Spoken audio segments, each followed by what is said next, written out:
Welcome to a Celtic State of Mind. I'm Paul John Dykes, and once again I'm joined by Stevie Mullen and Jim Simonetti. Welcome back, guys. Thanks for having us, Paul. Yeah. How are you? I'm very well, Jim, because obviously last night we got back to what we do best. We're playing football and scoring goals and winning games. First and foremost, Steve, I think you predicted 6-1 when you were on last week. Yep. How impressed were you last night? I was very impressed. Last week when we played against Kilmarnock, and it wasn't a point of view that I agreed with, when yourself and some of the other pundits had said, you know, about we need to give all the respect and credit to Kilmarnock. Well, I totally disagreed with that. I wouldn't have gave them anything for just narrowing apart anti-football. So when they came last night, same sort of football, we destroyed them. I think Celtic should take all the plaudits for last night. I'm not going to listen to this, they weren't very good. We said the exact same thing against Copenhagen, and we're raving about them last week against Manchester United. Yeah, you're right. How impressed were you with the channels? It's something we couldn't do at Rugby Park, but we used the word expertly, didn't we? I thought the two fullbacks moved up very early, which gave us the ball. I thought the passing was crisper and faster last night. And then the fullbacks were coming off the touchline, as you were shown with Taylor, you know, more than even Mohammed. And I thought it worked great, and that gave more space to Elyounoussi and James Forrest-White. Yeah, I thought it was very, very good. It was, and I mean, you're talking about the passing. I was so impressed with Julian.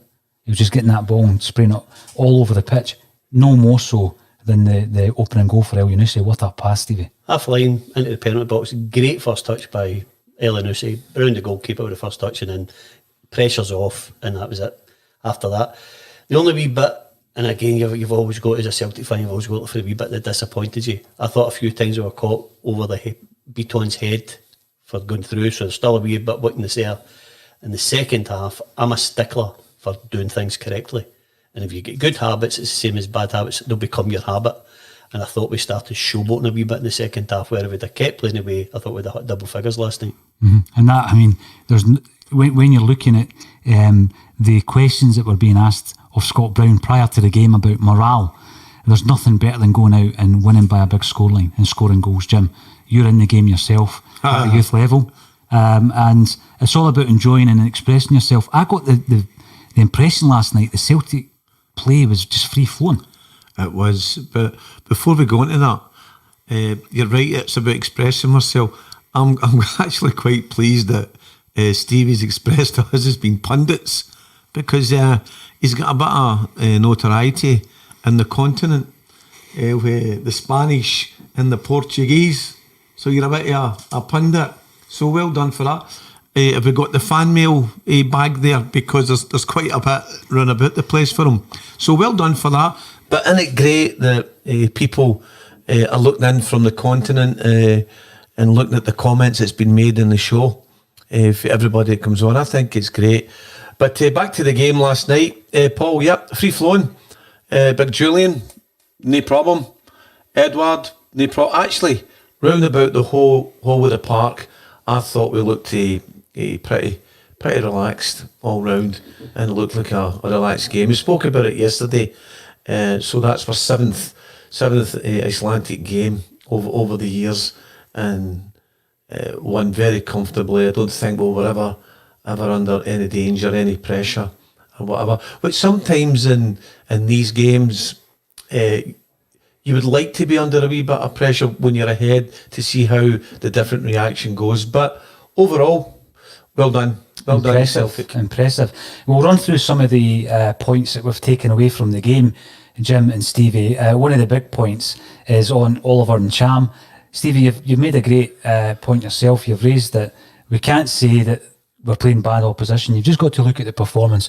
And although Ntcham wasn't on the field for a great length of time, he was extremely impressive. So the question I'm asking is, should he start against Dundee United? I mean, that's 2 games in a row that Scott Brown's came off, and he's been replaced by Ntcham. He was showboating last night. I mean, he had been showboating before Edward went on a mazy run to score his incredible individual goal. So I'm putting that question out there, and we'll have a look at Facebook, Twitter and YouTube to see what the audience think. And Ntcham, there's no doubt in the boy's ability. Should he actually start against Dundee United is a big question. We'll also be looking at Tommy Rogic. Does he have a future at Celtic? There's a story breaking as we speak of a £4 million move to Qatar. Eduard, when you look at what that boy's capable of, you've got to do everything in your power to keep him, I would suggest. Julien, I've put in here, return to form. Was he really off form? A couple of bad errors maybe against Kilmarnock, but he was class last night. And then a guy that I know you've got a lot of respect for, Stevie, El Hamid, coolest player on the pitch last night. And then finally Beaton, that was a big surprise when he was announced at centre-half, so it raises the question, are we still looking for a replacement centre-half? Perhaps Shane Duffy. But we'll also talk about Aaron Hickey, because I think, Jim, you've been looking at that situation very closely, and there's a few other things to cover on the show. So let's have a look at some of the comments coming in from YouTube, Facebook and also Twitter. Stephen T via YouTube reckons that 100% yes, Ntcham needs to start against Dundee United. He goes on to say we shouldn't even be having this debate. What do you think of that, Stevie? Do you think it's as simple as, right, Scott Brown, you drop out and we bring in Ntcham? I don't think it's that simple. I think, firstly, Scott Brown has now represented more appearances for Celtic in Europe than anybody else. So what an accolade for that man. So we can never discard, his contribution. But when you talk about guys in space, Ntcham creates space because he's so good. When Scott's got the ball, sometimes it looks as if he's a wee bit hurried. Guys are closing him. And Ntcham creates space, and because he's so good, the opposition back off because they don't want to be made embarrassed. If you've got that ability, then you should be playing for Celtic. If you can dictate the tempo of a game, which will go slow, and then you burst in. The greatest player I think I've ever seen being able to do it was Redondo for Real Madrid. Thiago Alcantara can do it for Bayern Munich. Looks as if he's going to be moving. We have something like that in our midst. So Neil Lennon's been very brave and loyal, sticking to his trusted formation to keep Ntcham out. But how long do you keep him out before he gets frustrated? If it was me, I would find a place for him. Mm-hmm. Jim, what's your thoughts? Because as Stevie rightly says, Neil Lennon has had a very firm kind of backbone to his team, and he's loyal to them, and quite rightly so, because they've done a great job. But when you see Ntcham coming on last night, and he bossed it, didn't he? And the guy, we've called him the best technician in Scottish football on his day, but he needs games, because at his age, without the games, he's going to become unhappy, unsettled, and he might move on. He's already made his mouth go last pre-season about, not getting a game, he wants to leave Celtic. Aye. I think he's probably the best, or he's in the top 3 best players at Celtic. Should he be playing for the start? I would have him playing. I'd have him playing. But again, with Stevie's comments, we're still going to be we're still going to look at Scott Brown, but we can be selective in how we play him, because he's a captain of the club, he's a captain of the team, and with everything that he's done for us. But this is an important year. So if a player is showing great strength at training, and he's shown it when he gets a chance to come on the park and play, then you've got to play him. You've got to play him. You've got to look at starting him. Well, we'll see what happens this weekend, but the comments are coming through thick and fast on our social media channels, Twitter, Facebook and YouTube. If you're on the YouTube channel, make sure you subscribe to that. And a big thank you to JBMs, who are the Axon Bulletin sponsor this week. If you wish to get involved in sponsoring a Celtic State of Mind, get in touch and we'll discuss the opportunities. Now, Stephen T states via YouTube that Ntcham doesn't run about mad like Ryan Christie, but offers composure, vision and technique. He certainly has technique, Stevie, when you look at the way that he just glides past players. And as I say, he was showboating last night. I don't think it's necessarily even Scott Brown who would have to drop out. I think now we've got that many options. And again, please don't anybody take us the wrong way and it's jumping on the bandwagon. But Ryan Christie, if Neil Lennon decided, can play wide, as an alternative to James Forrest, if he wants their legs in the team. And again, it was something else I said the other day. The stats for Ryan Christie playing out wide was higher than his midfield positions last year. Mm-hmm. So it's not necessarily Scott Brown who has to drop out. That's a good point, because a lot of people don't realise when Christie was playing out left that he was very effective. We had some stats on Ryan Christie's performances from Alan Morrison, who does the stats for Celtic State of Mind, and he reckoned that was his best position last season. So very interesting. Well, we actually had him playing wide, and that's why I was thinking about the answer regarding Ntcham. I was going through the team in my head and saying, well, we could leave him out, we could bring Ntcham on for him, or we could have him on the part at the beginning and swap Christie or swap Forrest or any other player in there. Steve's right, doesn't necessarily need to be Scott Brown, but he just came to the forefront of my head and my thinking there when I was going to run the full team. But what we've got there, which is a great point as well, we've got a variety to change from, and we can adapt accordingly to whatever game we're playing or whom we're playing against. So it's everybody is now fighting for a position there. Mm-hmm. There was a great point made last night before the game when they're interviewing John Hartson and Gordon Strachan. Yeah. Oh, Gordon Strachan's not my favourite Celtic manager. Oh, we know that. But he made a great point. They were asking him when they announced the team, what do you think the formation will be? So Hartson's going 4-4-2, 4-4-1-1, all the different things. And Strachan went, just give me good players and I'll give you a winning team. I thought, wow, that's quite an answer. Mm-hmm. So he wasn't pigeonholing anybody. Just play. And then the way he waxed on about Callum McGregor and his appetite to learn, he says, normally if I would be talking to a centre forward, the other guys turn off and just start doing something. He says Callum McGregor listened when every position was getting spoken to, so he's just soaking up all that knowledge, and it's made the complete player he is. And I thought that's really, really interesting. You're right, and he became a sponge. He's a sponge of knowledge. Wants to know about the whole game. And a player like McGregor, what he's got in his bag as well. He wants to know how a striker attacks, how a striker defends, how a midfield player attacks, how a midfield player defends, and how defenders defend and how defenders attack. So Gordon Strachan was very good with that point last night, and I liked it as well. And McGregor, that's the kind of a guy that you're looking for in the future, hopefully to become a captain. The other point he made as well, Jim, even about Ajeti, when he was saying, if he plays, he says, it gives you that option if Edouard's not playing. He says, he'll know how to play every formation as a centre forward. Yeah. He says, if you're bringing your wide guys in to play through the middle, he says they're playing like a wide guy playing through the middle. Oh, yeah. Ajeti will be able to play as a centre forward, and whether it's a 4-4-2, 4-5-1, he can play that game. So it was interesting his wee insight, to different positions, being able to play that position. Mm-hmm. I think it's also interesting that, with players being interested in other positions, Stevie, it worked wonders for Jock Stein because he would move players around the park. One such example being Andy Lynch, who was a left winger who became a left back. Yeah. But Bobby Murdoch was moved position. Kenny Dalglish was playing midfield for years in the Celtic reserves, and it's not the position he became known for. Danny McGrain used to play right half for the Celtic reserves, and the thinking behind it was you get to know another way of playing, and so you can combat it. So if you're a left winger, you know how to play against a fullback. So if you're a fullback, you know all the tricks. Absolutely. So if Jock Stein done it, good enough for me, Stevie. Yeah. Interesting point being made by Jed Sweeney via YouTube. I'm going to throw this one out to yourself, Stevie, initially. Roderick off just 4 days after we scouted Turnbull. Now, Turnbull's name's coming up time and time again. We almost signed him.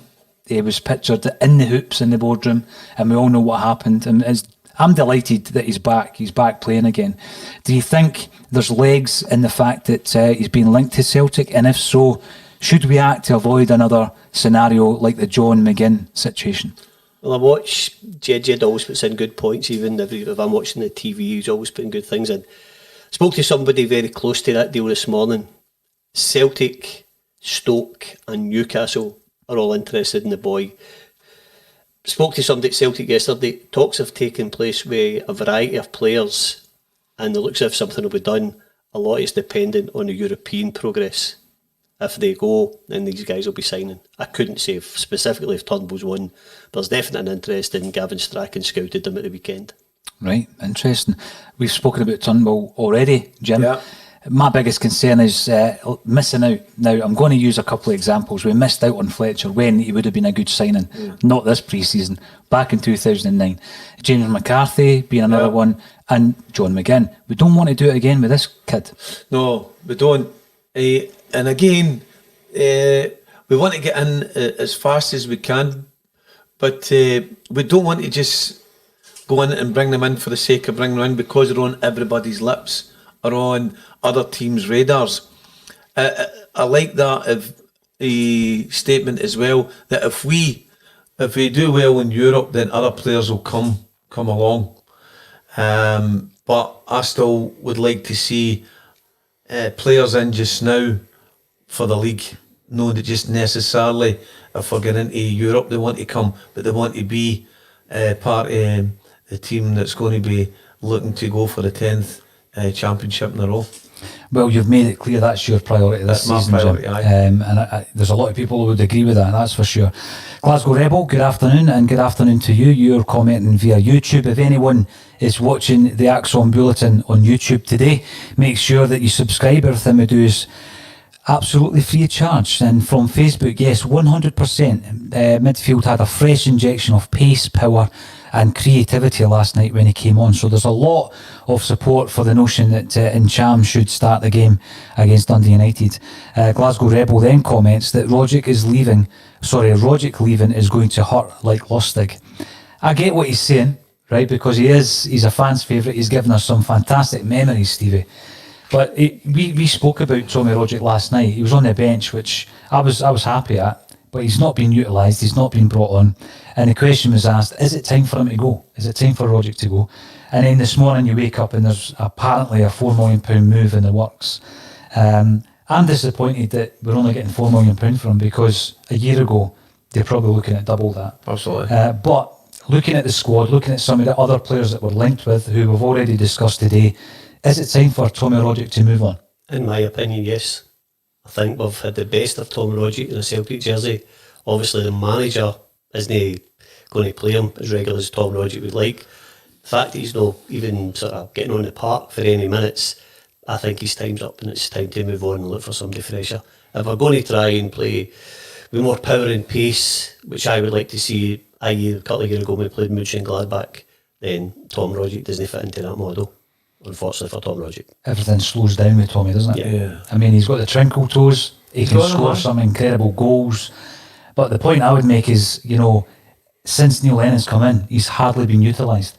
And he didn't get many games first time round under Lennon either. No, he didn't. But when you look at him, he's come off the bench. He's been an impact player.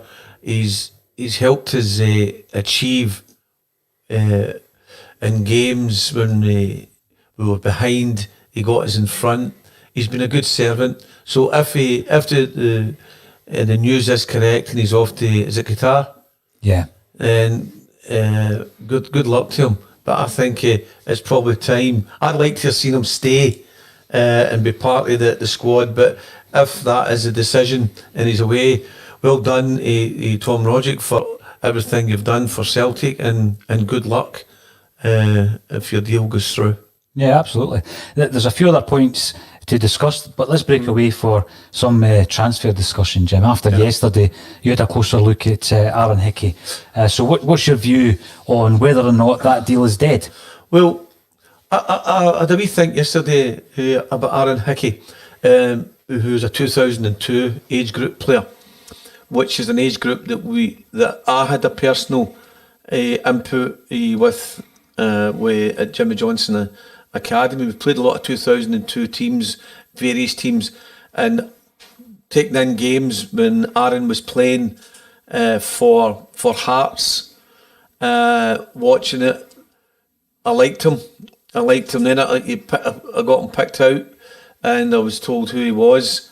And then when he came over to Celtic Youth Academy, I watched him there as well, because we had the Jimmy Johnson Academy guys up there training as well and working on, because they got to the semi-final of the Scottish Cup.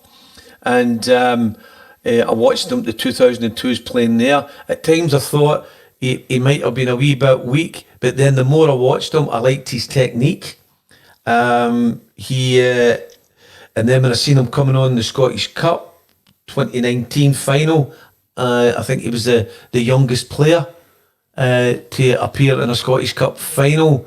And now you've got Bayern Munich, you've got Lyon, you've got Aston Villa, and there was Man City in the fold there as well, and Bologna. So I think this young guy is worth investing in from a Celtic point of view. All right, I think he's really, really worth it. So Bologna were expecting an answer from him in August of 17, and he never gave them an answer. He would like to play for Celtic, I'm sure. But he's probably been offered a handsome package as well to go elsewhere. But I think a young player like that at 18 could really make an impact at Celtic this year. Actually, it reminds me a bit Alphonso Davies, who's the left back stroke winger at Bayern Munich. He's 19, he's a 2001. These are age groups, Paul, that we take interest in. Yes. When you work with the kids, you know the age groups and you look out there and you see what's out there to help your team develop and show them that's where they can get to. So these players run about these ages, we know. So Alphonso Davies is a fantastic player for Bayern Munich. And if you go back a few years as well, Liam Morrison, he's another young player that was at Celtic that went to Bayern. He decided that he didn't want to sign for Celtic. He wanted to go to Bayern. So it's turning out that he's actually playing a bit now. He looks like Mats Hummels, who's won 3 titles with Bayern as a centre-back. So I think what I'm saying is that I would like Celtic to push a wee bit harder for Aaron, and let's see if we can get him for a short term or even a longer term contract, and let's help him progress the way Kieran Tierney done at the left back position. And I think he's worth having an investment in. So I would like to see Aaron Hickey definitely 100% at Celtic. It's another thing where you're looking at the Rogic deal, Stevie. They're talking £4 million plus Rogic's wages, which I'm pretty sure are probably in the higher echelons of the wage bracket because he was so lauded by Brendan Rodgers.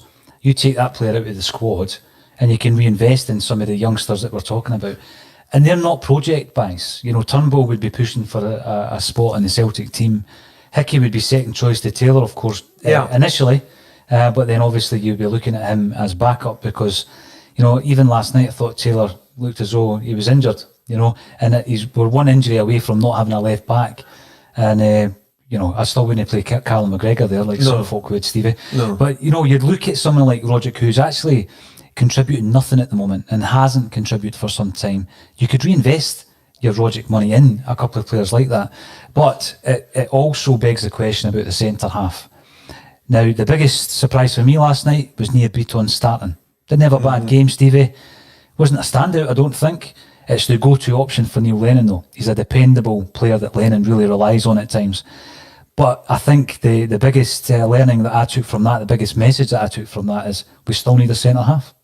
I think we still need to get, excuse me, a dominant centre half in. Again, you're no privy to what happens at Celtic on a daily basis. But for Beaton to walk in last night in front of Aya, there's 2 scenarios there. That he's carrying the can for Rugby Park, no Julien, or he's in. Well, there's 3 scenarios. He's injured, or they don't want him to get injured because they're going to sell him. Mm-hmm. The Aaron Hickey thing, I'd have to ask Jim, he probably knows more about him. I've never seen him in the cup final, watch him on TV, and he's not got that level of consistency. Consistency makes you a good player. Now, again, if you go back a few years, and I say to you guys who are real Celtic fans, tell me a good game Aidan McGeady play. You'll always tell me the night game against AC Milan. See if you can remember First game that came to my mind. See if you can remember the good one. They've not done enough. So Aaron Hickey, in my opinion, for what I've seen just through TV and been at the cup final, was a game against Celtic. I've never seen him have another good game for Hearts.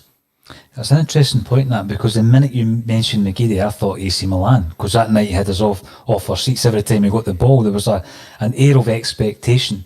But the point you're making is that means he didn't play well enough, often enough, And I think it's an excellent point. When you're looking at centre halves, obviously Shane Duffy's the guy that's been mentioned. I think everybody in this room would be pretty happy if Shane Duffy signed. It's rumbling on. Are we waiting to offload a couple of players? The Irish Daily Mirror, they're reporting this morning that Celtic's his preferred option. Mm-hmm. The bookies have him at 1-2 and 13-8 for him to go to West Brom, which I know you guys West are Brom, gamblers. aye. So Celtic are hot favourites to sign him, and the reports were last night that him and his agent were at Celtic Park. Back to Aaron Hickey. Last night? Back to Aaron Hickey again, Paul. Stevie's not particularly rang in what he's saying, but we take him and we start to work with him again and get him. He's unpolished at the moment. Mm-hmm. We polish him up a wee bit more and a wee bit more, because that's what Bayern Munich's looking today. That's what Lyon's looking today. Aston Villa, Bologna, or Man City, they're looking. They see it. They see that in him. The potential. The potential. He's 18 years of age. The potential there to take that player and bring him in and teach him more about the game. You look at it. Whatever Celtic pay for him, they don't need to pay 25% of it, because they get 25% of the fee. So if it's $1.5 million or $2 million or whatever the figure may be, take off what you owed. So it's a no bad investment for a player that these various other clubs are after. But again, consistency is what you need for players. So Stevie's right what he's saying. Consistency is important in all players, young players, seasoned pros, all the way through. Everybody has got to have that consistency to play at the top level. So with that 25% deal in place, due to the fact that he was with Celtic, it gives you a great bargaining tool if you're going toe-to-toe with the likes of Bologna or any of the other sides that are interested. Well, let's just say that let's say he goes to Bologna and later on they get the unpolished diamond and they polish the diamond up, and later on they sell for 30 million or 20 million or whatever the fee may be. I would rather be at Celtic and we sell him for 20 million. If you look through the full squad defensively, I don't think we've actually got a lot of natural defenders at the club. Oh, you're bang on, Stevie, aye. So if you go through and you get a couple of injuries and the 10's the holy grail, would even the people around this table feel confident that Hickey would be able to be your defensive cover, as opposed to, again, somebody else you're linked with, a Barry Douglas? Mm-hmm. Would you prefer Aaron Hickey as a young man with potential coming in to cover, or would you expect more comfortable with a guy like Barry Douglas? Mm-hmm.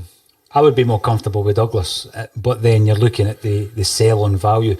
Are you looking for that instant success of 10 in a row, or are you thinking 2 or 3 years down the line? I think I would definitely be, I think it's a safer bet to go for Douglas. Douglas would be pushing for the left back spot straight off the bat. It would be in a 4-4-2 formation, but if we drop back to a 3-5-2 formation, then we don't really need to have that part of the conversation. But I do agree that we are weak at the back, left back, and possibly right back, because is Frimpong the right answer there at right back as well?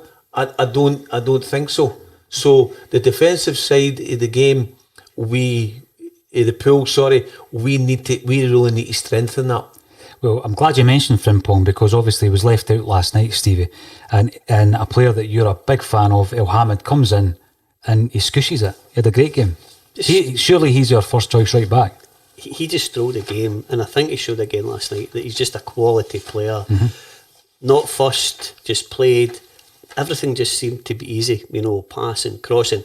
Again, earlier on you brought up the late great Jock Stein, and it was one full-back goes, and then the other one should stay back. But we got a goal in the European Cup final through last night. Mm-hmm. Last night our two full-backs combined for a goal as well. That's frowned upon in football, but we were able to do it last night. I'm a massive fan of Mohamed. Oh, well, you look at it, we go back to the team selections that we had when we had the last talk together on Saturday. You've got him in, Paul. I've got him and Stephen's got him in. So that's not a bad shout. Phase, and he comes in there, and again he strolled it, didn't he? He looked so cool. He did, Jim. Looked How many cool. of us had beat on him? Nobody. I didn't think so. Another thing, again, it's not a curveball, Stevie, but we've spoken a lot about Lee Griffiths. I was fairly disappointed that he didn't make the bench. There's obviously the chat that he's still carrying an injury. I'm now thinking the time's up for Lee. He's nowhere near the team. If the strikers all remain fit, then Lee Griffiths right now is 4th place. Now, my concerns with Lee is that we need to look after him because he could have a fragile mental health.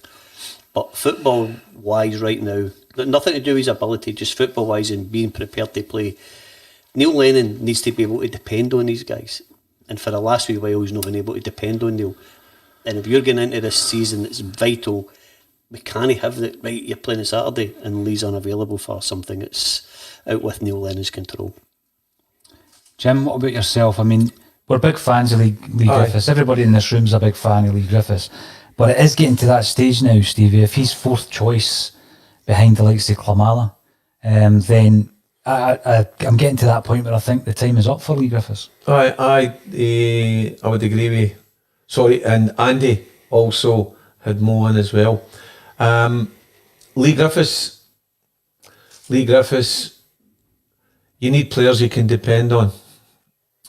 Let's not think he were Hearts. Let's try to think a wee bit more intelligent and say, if it was me putting my team out and if I could have relied on him, the answer's no. Or even at training, could I rely on that individual player? Probably not. So he wouldn't be in my 11, or he wouldn't be in my squad if I had a pool that size. And I'm quite sure you're the same, Stephen.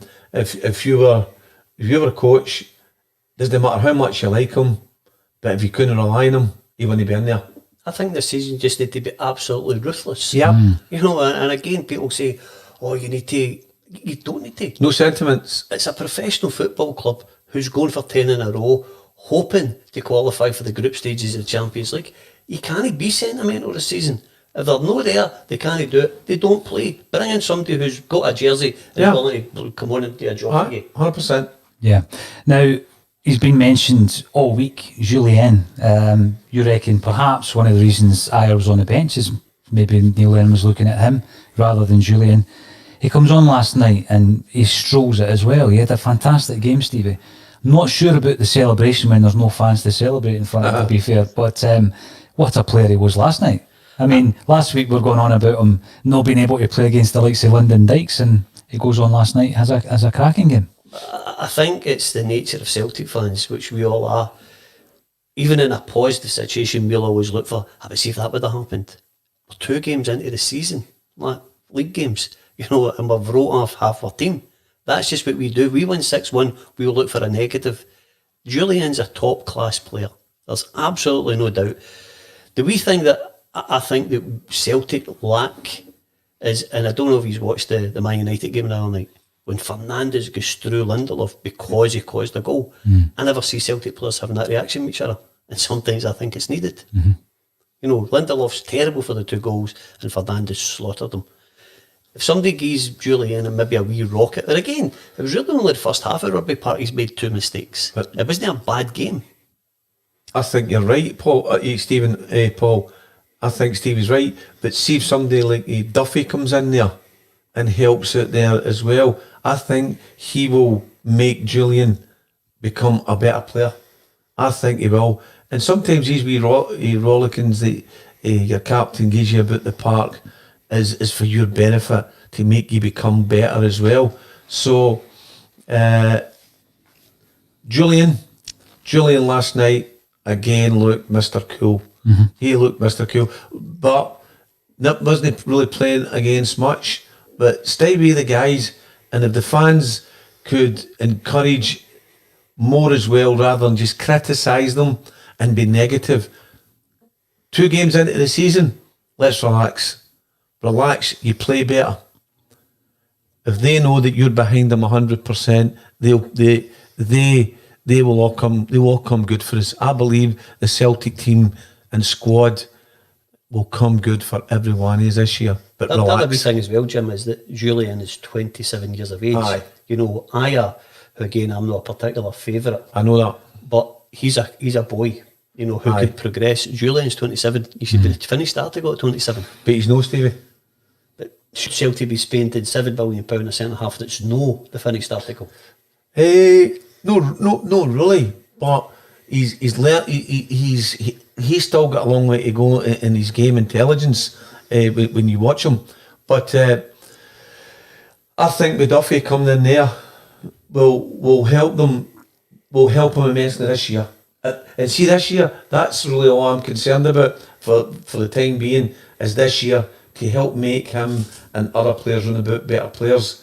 But should we be going spending 7-8 million for players that are no a wee bit better than what we think?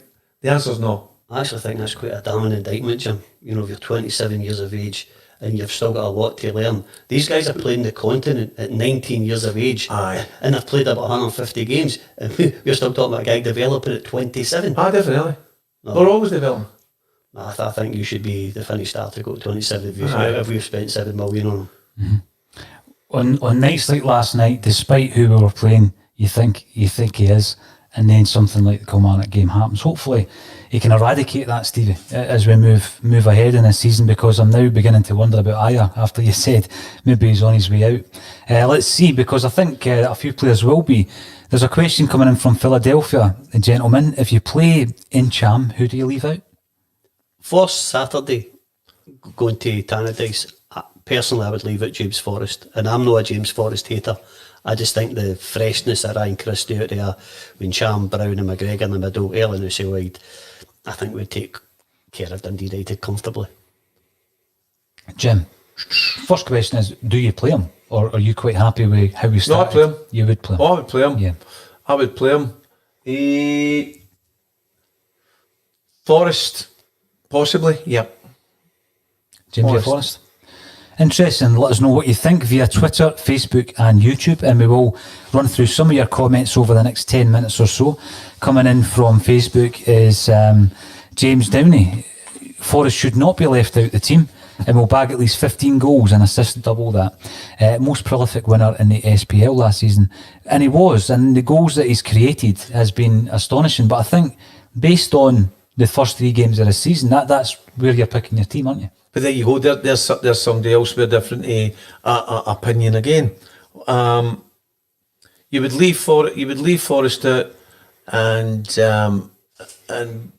bring him on. Has Forrest really got anybody that's challenging him in that position? Maybe Frimpong, maybe, but really, Stevie, I don't really think he has. So we're leaving him out. He could buck his ideas up as well to be even better and develop even more. I know he's a wee bit on as well, but develop in his game and his mindset to become better, that he doesn't get left out. Then it makes it a lot harder for the manager who to leave it. I don't think it's a criticism. Sorry, Jim, I don't think it's a criticism of James Forrest believing him out. The stats of the guy saying probably going to end up the most decorated Celtic player all time. But we're talking about leaving Scott Brown out. Most European appearance for Celtic, captain through the 9 in a row. We're talking about leaving him out. It's not a criticism. No. You can only start with 11, and you've got to start with your best 11 for particular games. And going up to Dundee United, maybe Ryan Christie. Maybe the guy's right, maybe it's James Forrest. But somebody asked, who would you leave out? And I would leave out James Forrest instead of Saturday. It'll be interesting to see how that team lines up. And I'm agreeing with my fellow pundit here.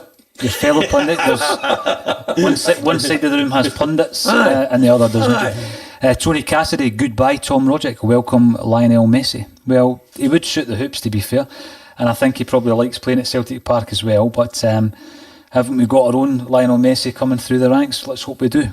Kevin Graham, do you reckon any of the two, Morrison and Hepburn and potentially Hickey, will ever see first team football at Bayern Munich? No. I think Bayern Munich are trying to do what Manchester City have done for the last few years. Harvest kids, get them into reserves, put them out on loan and sell them for higher transfer fees. Yeah. Well, if you buy Ntcham from Man City, you're paying £4.5 million. Yes. How much first team football had he played?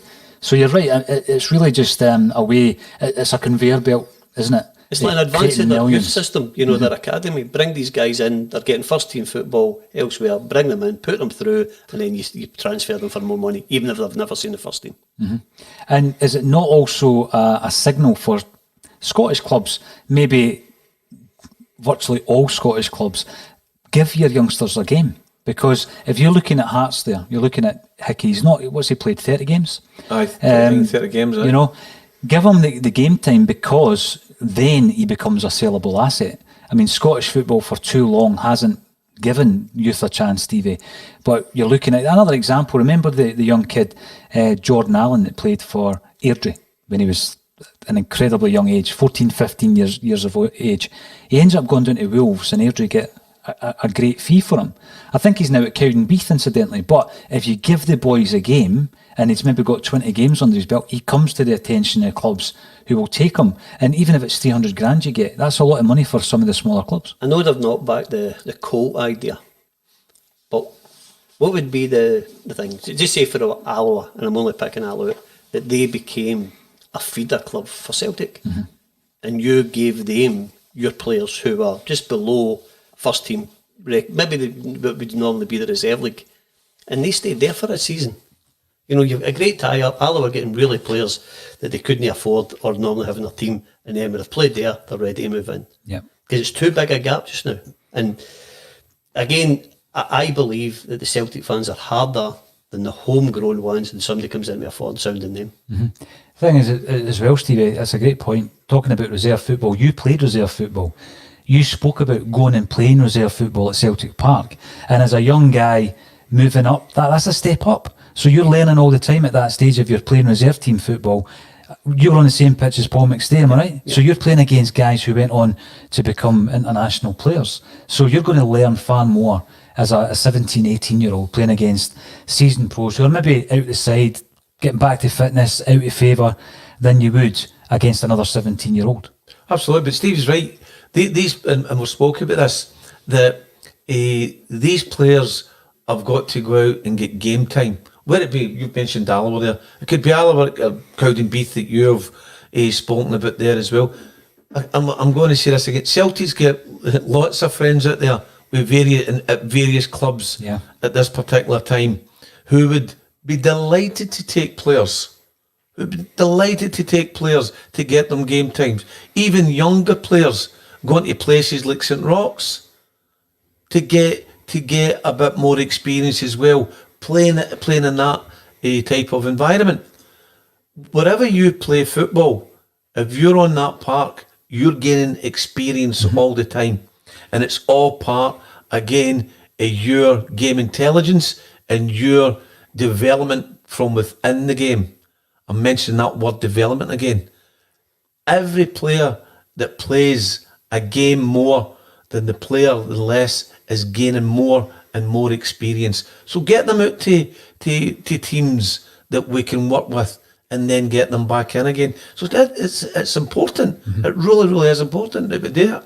2 or 3 years ago, Stephen, I know this was quite far down the line. Celtic were trying to establish a tie-in with Dunfermline Athletic, and Ross MacArthur was in discussions with Celtic about doing that. I mean, would it be a situation where we're sending maybe 6 youngsters a season? And they would get some first team experience. I think it should, because I always think, see when you get into like a League Cup section and they say we're going to play the reserves, I always think it's really unfair on maybe the best player in the reserves that he's got to play with other reserves in a first team game.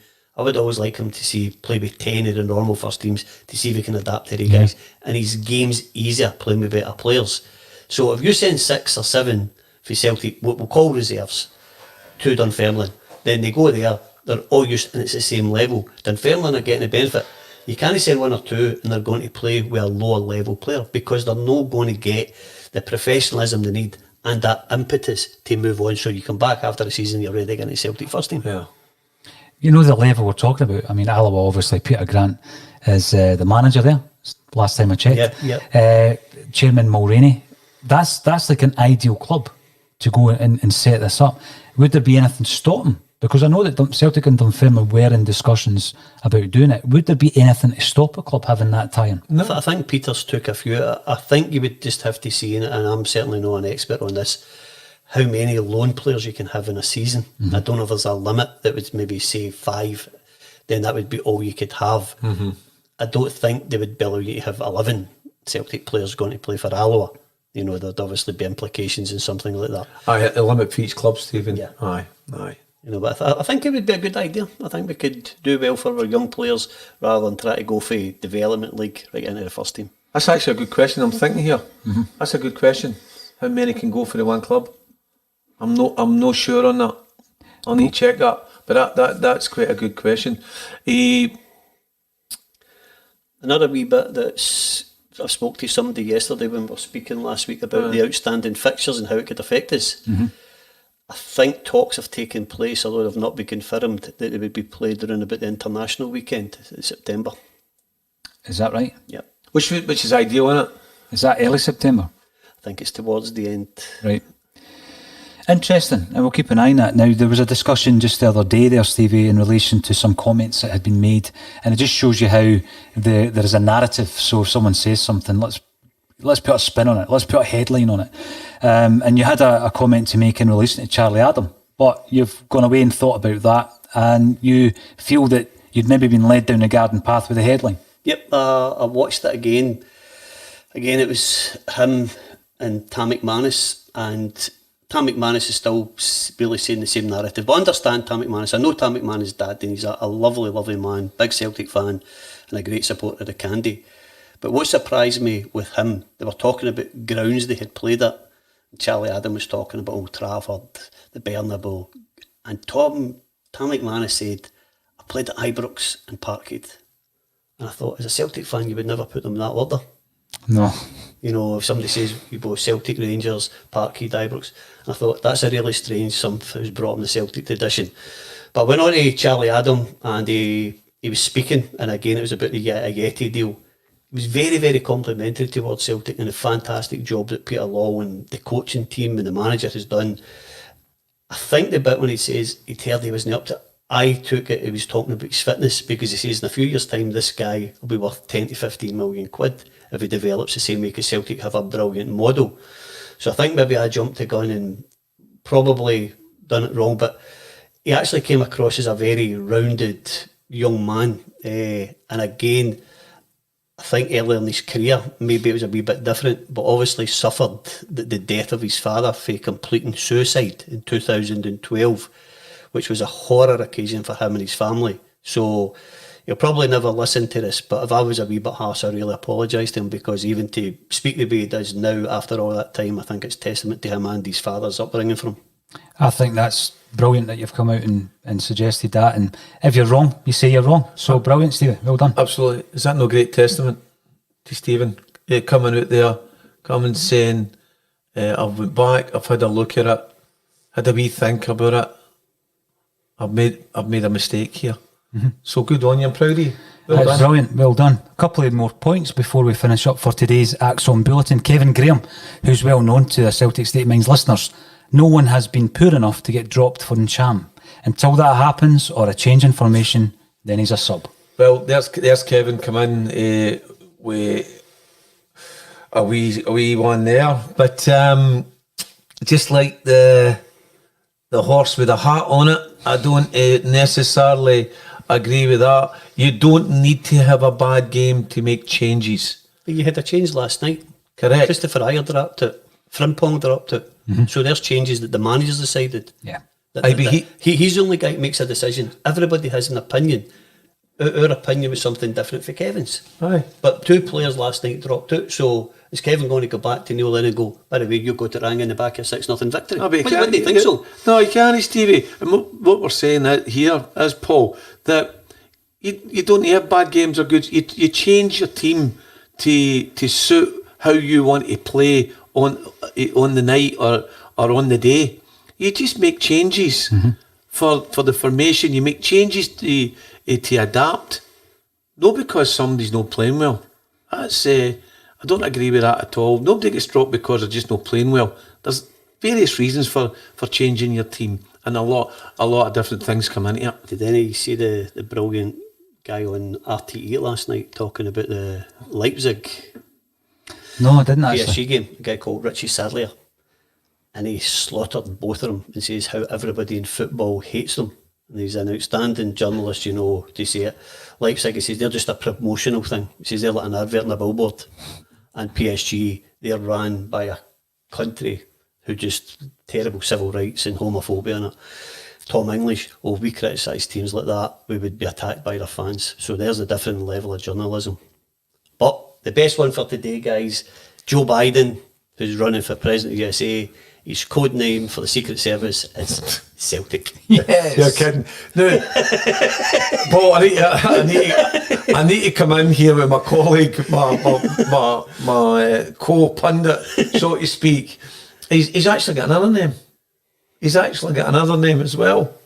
He's now known as the Roy Keane of the Celtic State of Mind broadcasting. Is that being commented on? And I actually think he thinks he's Roy Keane now. You know what I mean? He's actually sitting there going, I'm quite chuffed with myself with some of these wee comments I'm putting out, because it's going to go over Europe. Yeah, you've got a fan base all over the place, Steve. And as does the Celtic State of Mind, because they've been commenting throughout this bulletin, as they always do. So thank you, each and every one of you, for tuning in. Please get yourself subscribing on YouTube. We will be producing daily content for everything Celtic, every point of discussion. And you can keep us right from home as well. So thank you all for joining us. But all that's left for me to say is thank you to Stevie Mullen and once again Jim Simonetti for joining me on A Celtic State of Mind. Thank you, Paul. Thank you.